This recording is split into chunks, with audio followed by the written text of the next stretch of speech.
তো বন্ধুরা, জামাই ষষ্ঠীর দিনে যদি এইরকমভাবে কাঁচা আমের কাঁচা গোলা বা মনোহরা বানানো হয় তাহলে কিন্তু দোকানের মিষ্টি ভুলেই যাব। তো চলো, এইরকম আমি একটা রেসিপি তোমাদের সামনে শেয়ার করছি। তো তার জন্য কিন্তু 2-3টি আম নিতে হবে, পাকা আম। আর তারপর নিতে হবে 300 গ্রাম মতো ছানা। ছানাটিকে কিন্তু ভালোভাবে, মানে ছানাতে যেন কোনো প্রকার জল না থাকে, তারপর সেই ছানাটিকে নিয়ে কিন্তু ভালোভাবে ভালো করে মেখে নিতে হবে, ঠিক এইরকমভাবে যেরকম তোমরা দেখতে পাচ্ছ। এরকম করে বেশ কিছুক্ষণ আমি ভালো করে মেখে নেব, এবং মেখে নেওয়ার পর যে 3 ভাগ ছানা হবে সেই 3 ভাগের 1 ভাগ ছানা আমি কিন্তু রেখে দেবো, বাকি ছানাটা কিন্তু সরিয়ে দেবো। এরপরে একটি বোল নেবো, মানে মিক্সচার বোল, তাতে কিন্তু পাকা আমটা দিয়ে কিন্তু ভালোভাবে পেস্ট করে নেব। এবং ভালোভাবে পেস্ট করে নেওয়ার পর যে পাল্পটা থাকবে সেটা কিন্তু রেখে দেবো। এরপর আমি উনুনে কড়াই বসাবো এবং কড়াই কিন্তু আমের পাল্পটা কিন্তু ঢেলে দেবো।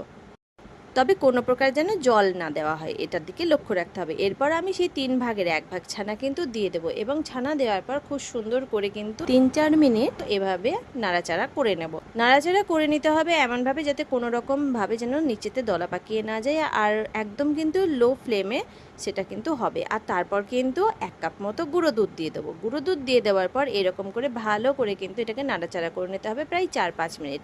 4-5 মিনিট পরেই কিন্তু আমি সেই গুঁড়ো দুধটা দিয়েছি, আর তারপরেও কিন্তু আরও 2-3 মিনিট কিন্তু ভালো করে নাড়াচাড়া করে নিতে হবে। এরপর কিন্তু সেটাকে ঢেলে নিতে হবে একটা সুন্দর পাত্রে, এবং সেটাকে কিন্তু মিনিমাম 1 ঘন্টা মতো ঠান্ডা হতে দিতে হবে।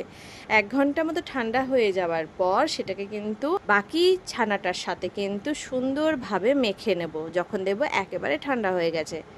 দেখতে পাচ্ছ খুব সুন্দর ঠান্ডা হয়ে গেছে। এরপর কিন্তু আমি সুন্দরভাবে এটাকে কাঁচা গোলার মতো, মানে সুন্দর একটি বলের মতো আকার দেবো ছোট্ট ছোট্ট করে, যাতে এটা দেখতে খুব সুন্দর। আর যেহেতু এটা কাঁচা গোলা তাই কিন্তু ছানাটাকে কিন্তু, মানে কাঁচা ছানাটা কিন্তু দিতেই হবে।